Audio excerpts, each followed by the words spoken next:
Wait for Andres to start getting notifications piping through that.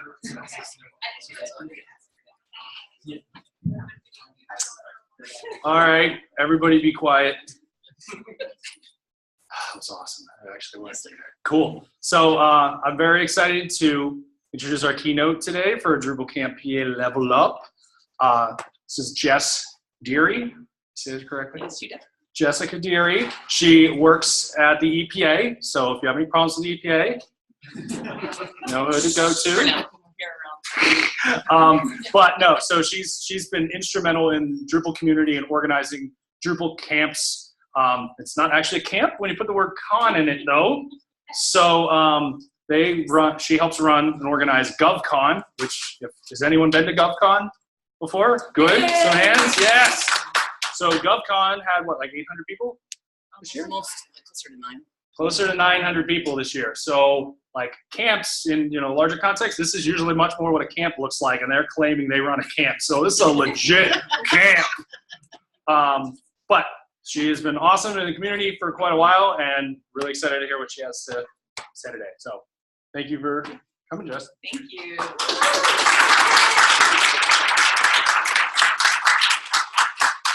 Good morning, everybody. So my first slide up here is, I say, who is this person, right? What is she doing up here? Why is she at our camp? To be quite honest, this is honestly my first time stopping in Pennsylvania.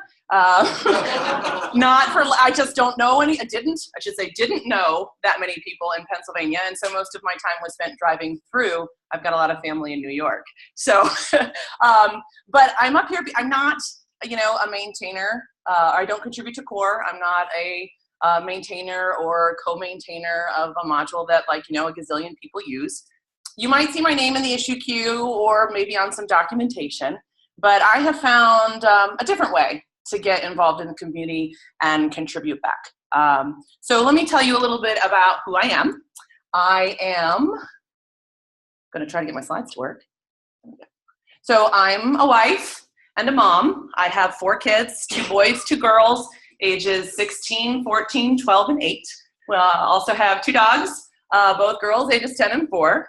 I'm also a Chief Master Sergeant in the District of Columbia Air National Guard, where I get to do some really cool stuff supporting the mission of the 113th Wing, whose job it is to protect the National Capital Region. So we have F-16s ready to scramble in seconds to protect the nation's capital. And we also have a very cool VIP airlift mission, and they fly the First Lady, foreign dignitaries, and congressionals around the globe. And I've had the honor of wearing our nation's uniform for nearly 23 years. So it's a very big part. Thank you.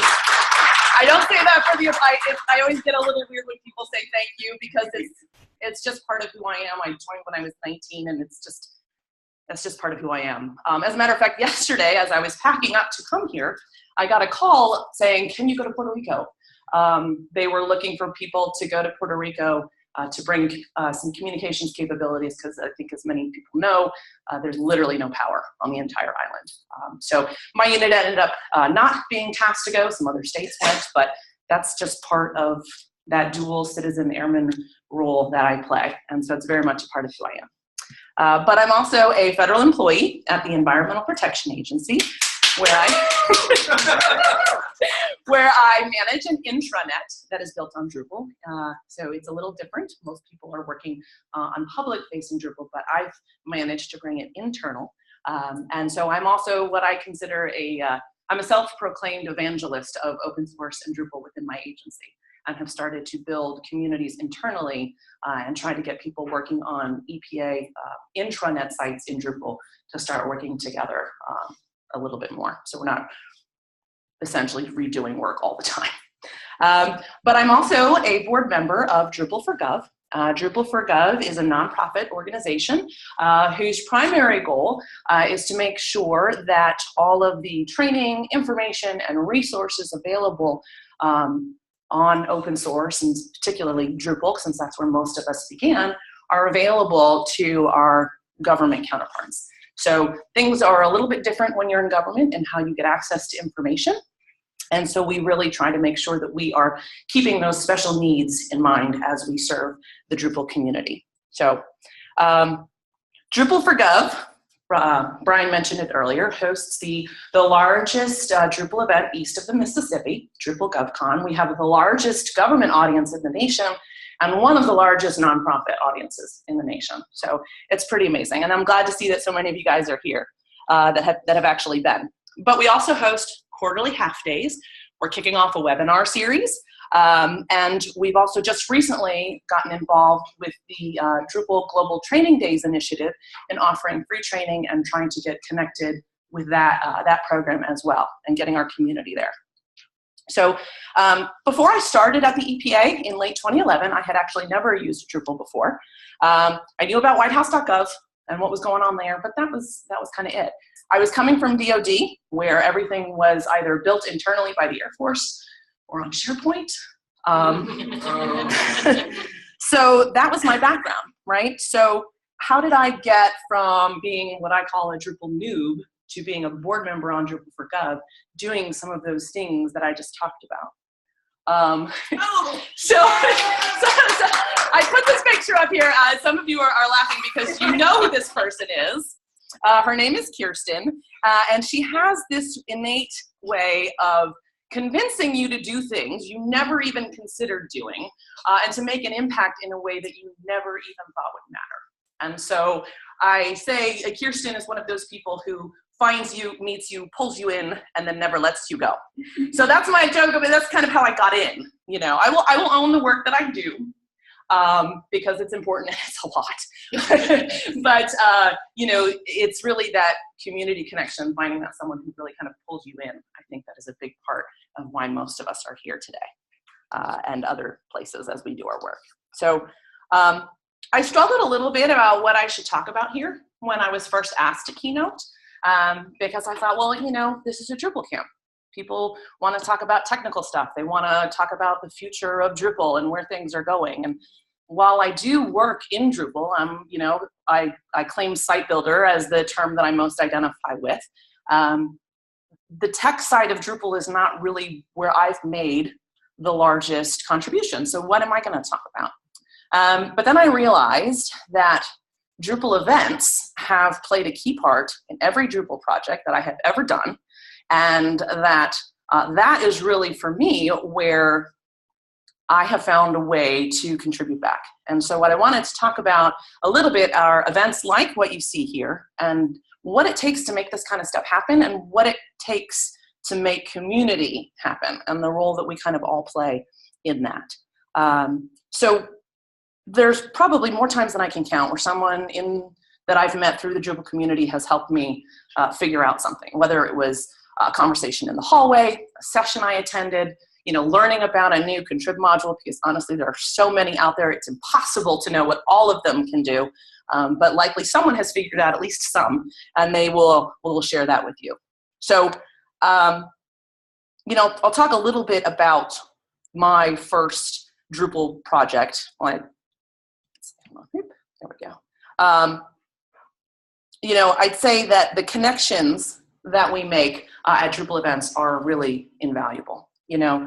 But, you know, back in 2011, it was my first time doing anything Drupal, and I didn't even really know about all this community stuff and all of what was out there. So my first Drupal project was to take around 20 different intranet sites and migrate them into a single Drupal platform. I had a lot of static HTML sites with Dreamweaver front ends, or Dreamweaver templates. There were some Cold Fusion sites, and yes, even Lotus Notes. So, so I did what a lot of us do when we first start to work in new technology. I watched a lot of YouTube videos. I went online and I read a lot of blog posts. I read a lot of news articles. I attended actually a couple of formal training classes, and then I went back and I watched a lot more YouTube videos. And I actually attended one of the older Hello Drupal sessions that was actually being held at US Courts. That's where I first met Kirsten and started to get introduced to this thing called community and other govies that were actually working on some of the things that I was doing. So, As both a government employee and a member of the military, I take being a steward of the taxpayers' dollars pretty seriously.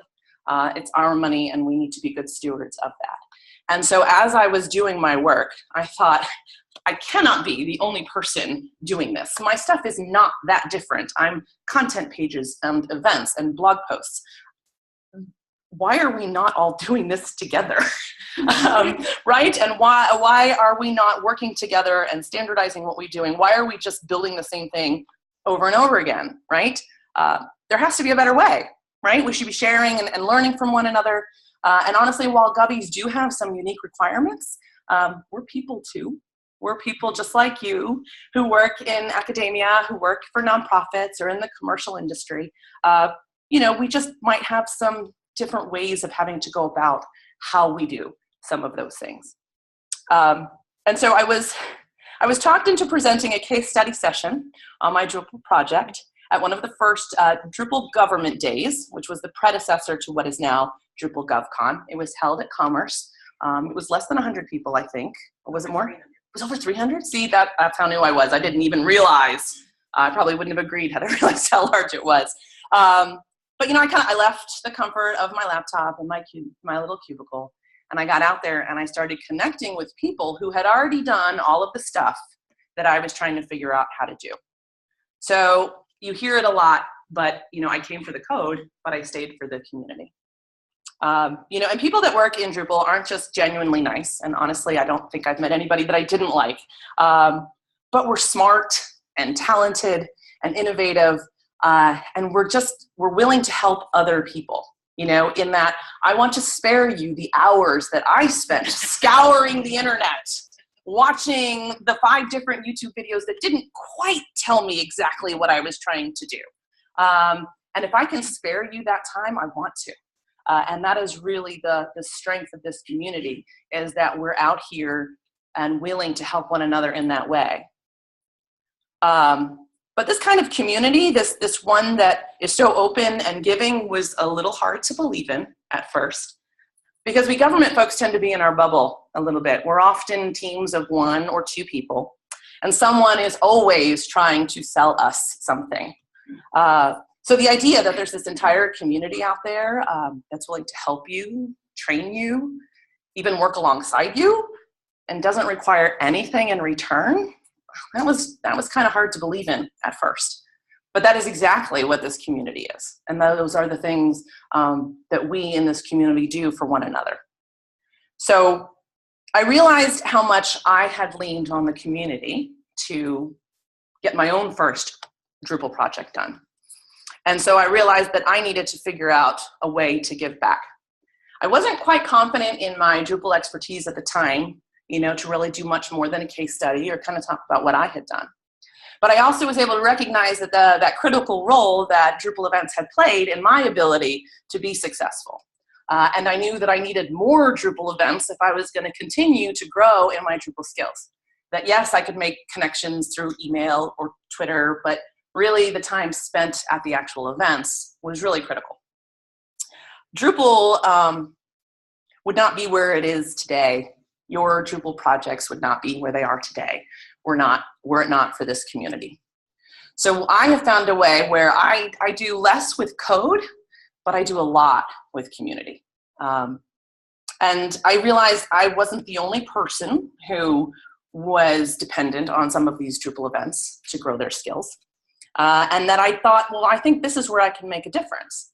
And I think there's a lot of you in here who can as well, and maybe just haven't thought about it that way.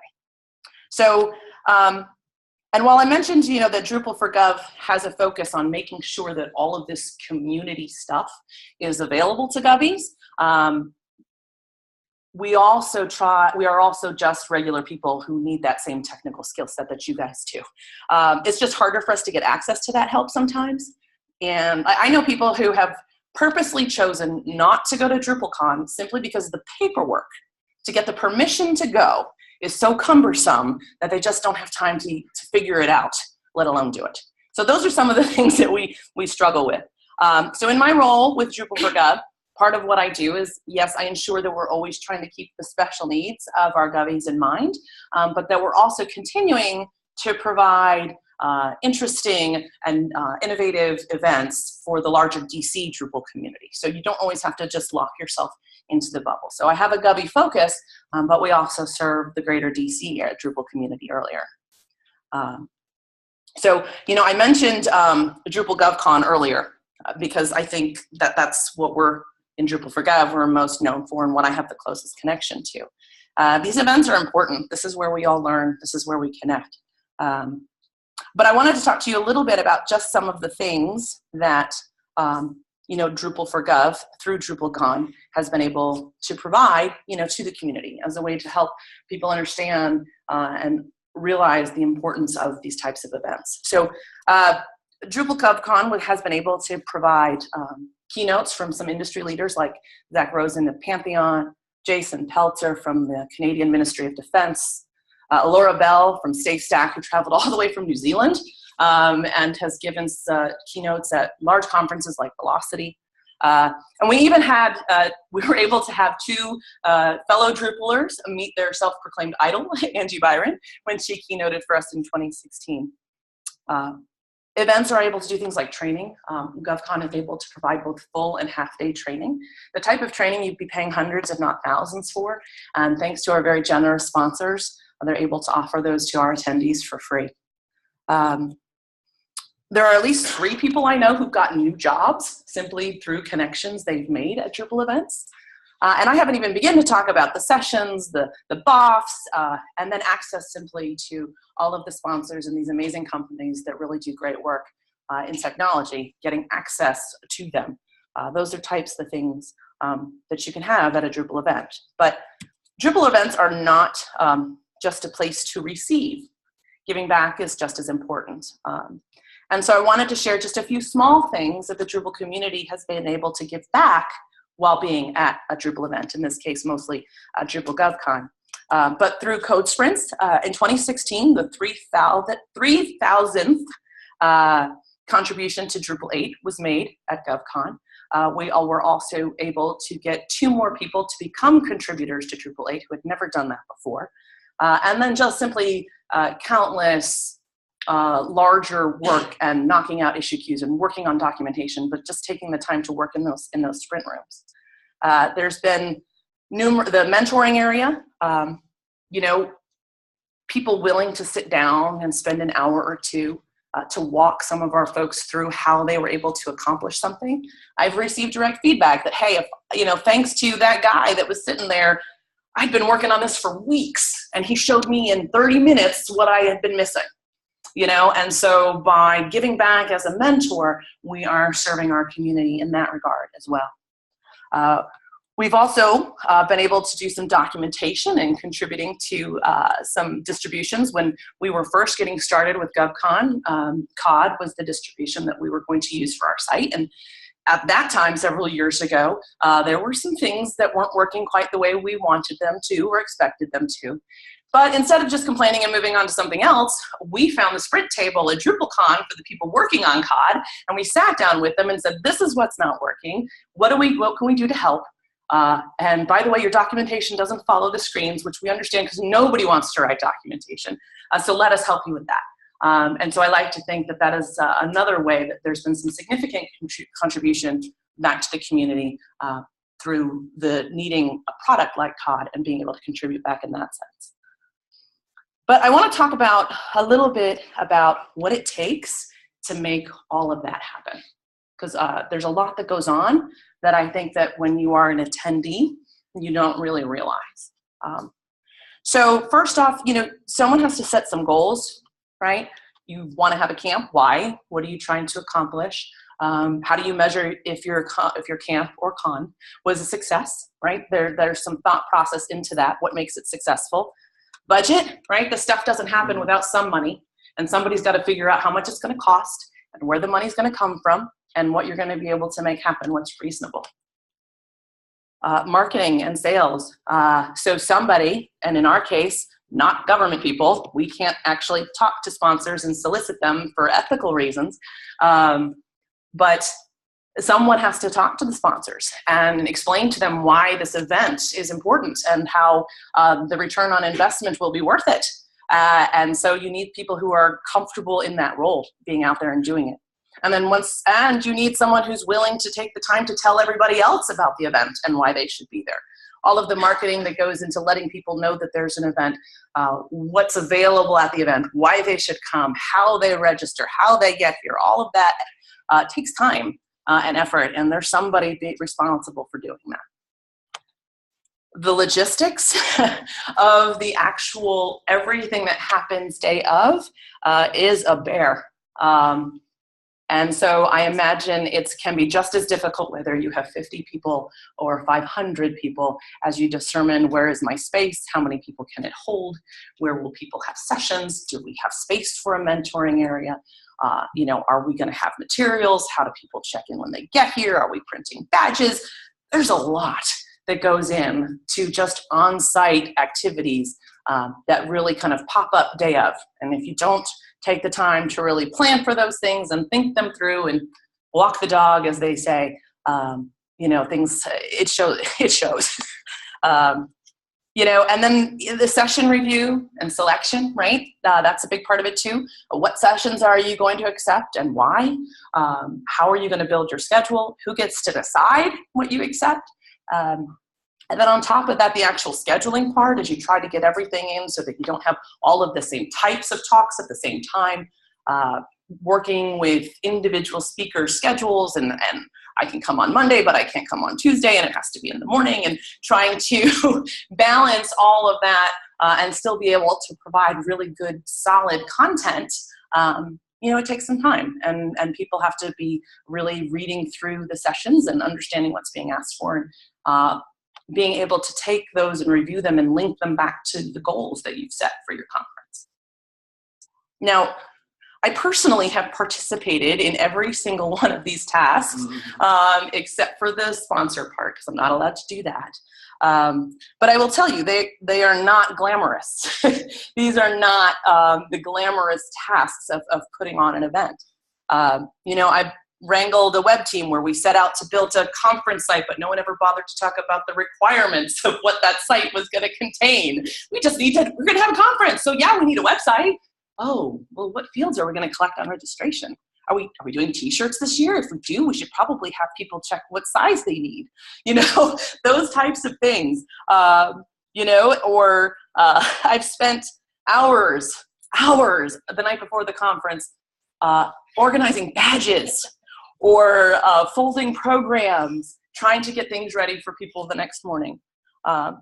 When we decided to do the global training days, the training is the easy part. It's the materials that takes the time. So scouring the web, is there anybody who's already done this? Is there anybody who's already done this who's willing to let me give their stuff for free? And then, okay, I found something. Let me make sure I actually know the information I'm supposed to teach, and preparing in that way. And many of these tasks that I mentioned, they don't end with public products that you can point to and say, look what I made or look what I did. Yet all of those tasks, and I didn't even go into naming half of them, are all critical in making an event just like this one or just like Drupal GovCon happen. And if all of those roles aren't filled, if people aren't participating in all of those different capacities, these types of events simply don't happen. But we all believe in the importance of the event, and so we pour our hearts into them. And we do those in all of the areas, not just the Drupal-based ones. Because you'll notice that in all of that, I didn't even mention, other than the web team requirements part, mention the building of the site as part of that. And that is because I think most of us know if you're going to have an event, you're probably going to have a website. And you're going to need people to work on it and to design it. But we always have more people volunteering to build the site than we ever do for logistics and budget. That's just the way it is, because that's what this community, that's what our jobs are, it's what we do. We're here to learn more about that. So if you need someone to help theme the site or you want someone to build a site, I'm in. Budget? Maybe not. And so that's why I didn't mention that one as much when I talked about what it takes to make an event happen. So while Drupal GovCon, is by far the largest and most well-known venture of Drupal for Gov, we like to think of it as a culmination or a celebration of what we try to do every day in the meaning of Drupal for Gov, whether it's training, code sharing, collaborating, and teaching. So not every event needs to be massive like GovCon, 3 days, 900 people. I mean, that takes a lot of work, and we have a large team, and we could use more help. But that's not the only way, right? And even camps of this size are not the only way and the only events that are available in this community. We have also found a way to do what we call our half days. They've been quarterly. They tend to be slightly smaller. You can usually fit 3 or 4 sessions in, and they just allow for just a smaller collection of people to get together and then connect and learn. We try to have a social event afterwards so that you can have some of those just as critical, but maybe more informal types of conversations and connections that you make in the social events. But there's also webinars.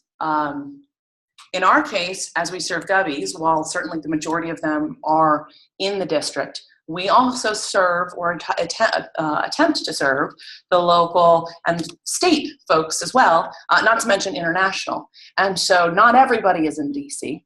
And Govies often have a hard time getting funds to travel to events, even when they're free.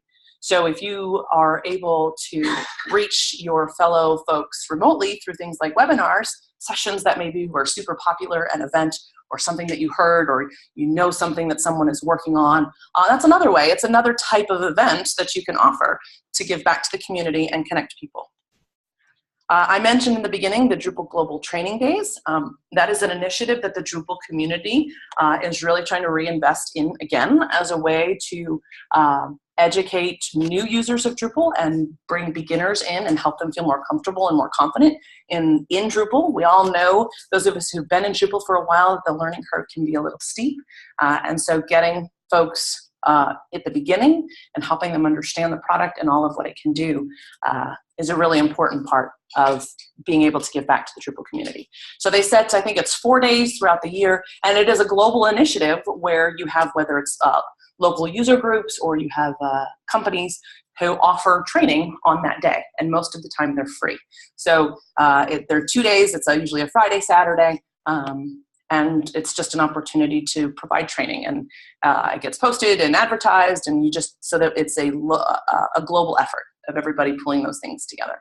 And this year, Drupal for Gov was able to participate in July. We did an Understanding Drupal, and then again, just a few weeks ago, we did some site building in Drupal 8, super beginner class, and have gotten some really good feedback. What's nice, these are small, 15 to 20 people, really get an opportunity to do some hands-on stuff and get people connected.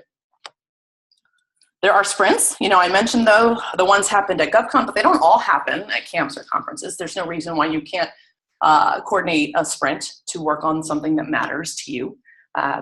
Drupal for Gov members have gotten together to sprint on projects that matter to them. There was some work on a theme for the WetKit distribution, which runs nearly all, if not all, of the Canadian government websites.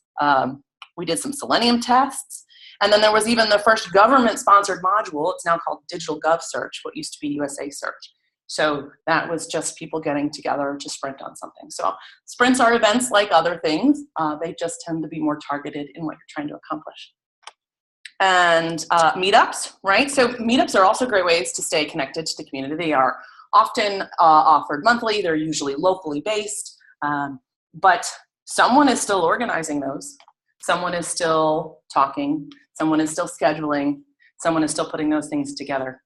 So they take effort as well. There are also DrupalCon summits. They're offered the Monday before DrupalCon for those of you who have been. There's currently some industry focused at summits for business, higher ed, media and publishing. Government was added in 2015, and now there's a nonprofit. So if those are industries that you work in, those are other ways to connect with people.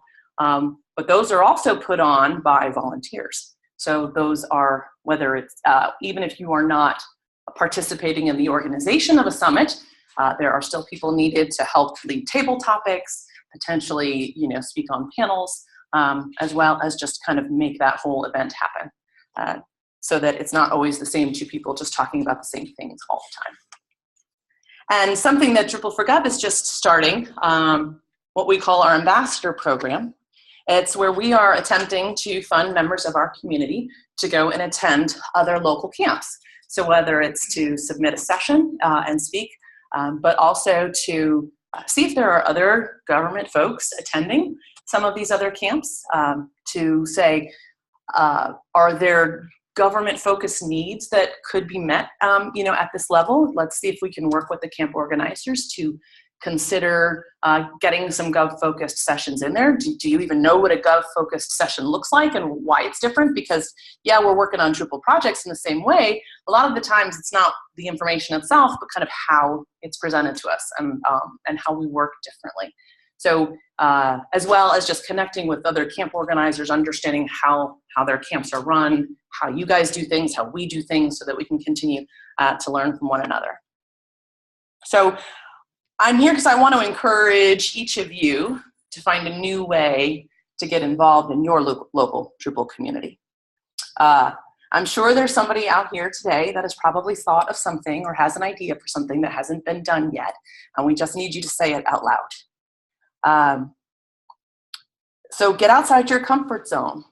Build a camp budget.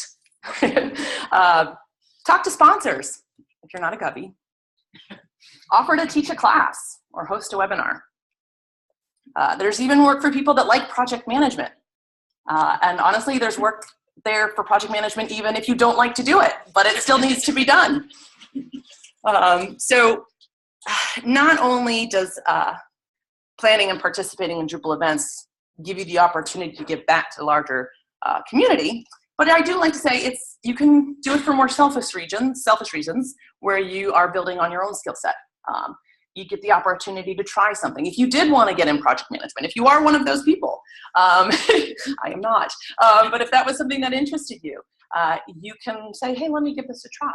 And there's people that are already doing it that you can learn from. You get opportunities to try new different things, to build your skill sets, to have things that you can put on your resume, and it's low risk, because if you there's no one around, no group that I've ever served on that's going to let you fail. We're going to come in behind you. We're going to lift you up. We're going to teach you, and we're going to work alongside you. And hopefully you come out the other end feeling confident about a new skill set. So it's also, there are some selfish sides to it where you can really build skill sets and learn new things. There are some other personal, what I call kind of more squishy rewards that sometimes, well, all the time, I think, can come from being connected. And so I say that there is yet to be someone in the Drupal community I've met that I didn't like. I will say that there are 4 amazing women that I met through Drupal for Gov that have not only become coworkers and colleagues, but really, really close friends. And they're here today. I've got Amy, who drove down from Ohio, Allison from upstate New York, Kirsten, who came up with me from DC, and Becca, who is here on FaceTime. And so not only did I meet them in my effort to do the work, but I got that squishy reward of some really great friends. And so that is a side that I didn't necessarily expect, but it has been amazing nonetheless. So I thank you guys for being here. It's awesome. So what I like to say is to be a part of a community requires giving as much as it does receiving. So I hope I've inspired you a little bit to consider new ways that you can give back to your community in ways that maybe don't always focus on the technical side of Drupal work, but also on the tasks that help create the environment for you to learn how to level up your Drupal work. So while you are here at Drupal Camp PA leveling up your technical skills, please consider what it took to bring these learning opportunities to you. Find that subset of the larger Drupal community that you fit in the best and get plugged in. Level up your community involvement. So every aspect of what goes into planning and supporting a Drupal project is important. And there will always be the need for people to build those event websites, but there are so many other roles that are equally as critical, and those roles are often harder to fill. So each little thing that you do can end up contributing to the bigger picture and very likely have a bigger impact than you ever imagined possible. So I certainly know that that is the case with my story. So please don't let your lack of experience in any of these areas stop you from trying, because you will find the rewards far greater than any risks that you may have taken. So in closing, I will mention, while we haven't figured out a time yet, Drupal for Gov is going to have a BOF here as well for anybody who wants to get involved, and we're happy to talk about getting involved and what it takes to do things like Drupal GovCon or any of these other type of events that we offer. But so my keynote has been a little different, I think, than maybe the things that you hear, but hopefully everyone got something out of it. Please try something new, and yeah, that's it, unless anybody has any questions.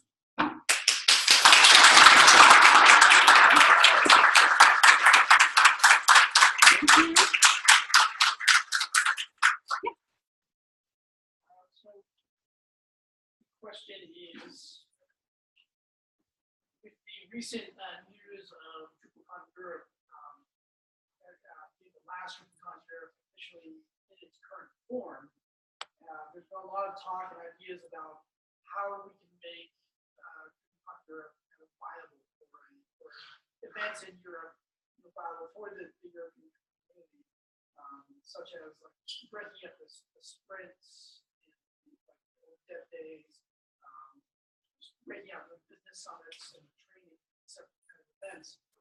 And I was wondering if you had any ideas or thoughts about that. And me, like DrupalCon is that time to get those squishy things. Like, you know, you said you go to the first time you get to meet the community and be involved, and things are kind of split out like that.